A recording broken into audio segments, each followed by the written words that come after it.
Hello and thanks for joining me for this short video where we'll highlight some new generative AI features that have been introduced into our Ada solution.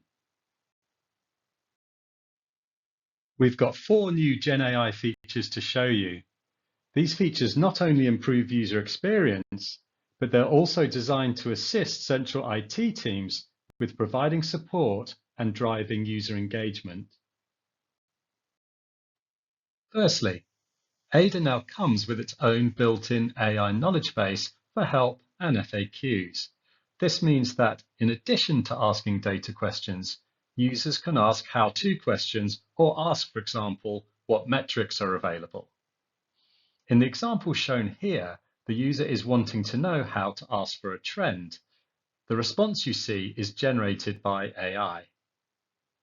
Note also that the user clarifies as part of the conversation here that they are interested in seeing a revenue trend, and the resultant data query is then performed on behalf of the user.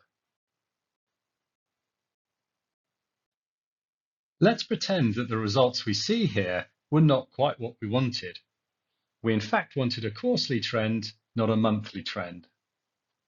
With Ada's self-learning feature, we can now inform Ada of the problem and corrective action will be taken, not just for this query, but for all future queries in the user's session.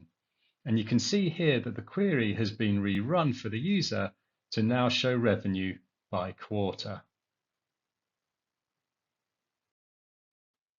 To go one step further, users can also customize their Ada experience by specifying their own acronyms or abbreviations.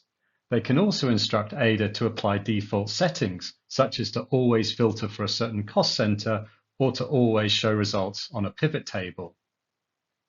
In this example, the user is telling Ada that the term OPEX means expenses, and the user can now start asking questions about OPEX. Note also that a quarterly trend is being shown here now for OPEX based on what the user fed back earlier on in their session.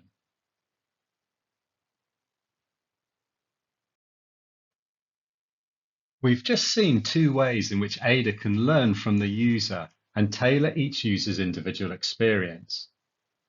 Whilst this has been going on, Ada has used AI to automatically convert these learnings into user preferences, which can now be accessed and managed via the Preferences menu. The user can edit or delete their preferences, and they can even make them permanent so that they are reused for all the user's future Ada sessions. Another unique feature that Ada now has is smart feedback. This is where user feedback and behavioral insights are generated automatically by AI and stored along with all the other telemetry data that Ada captures. As you can see here, the comments and instructions that were previously made by the user have been automatically captured as feedback, and a sentiment rating has been applied to each one. With this smart feedback mechanism, we no longer have to rely on users providing their feedback manually, and the insights captured are far richer as a result. Thanks again for watching. Here's my LinkedIn profile. Please get in touch if you'd like to know more.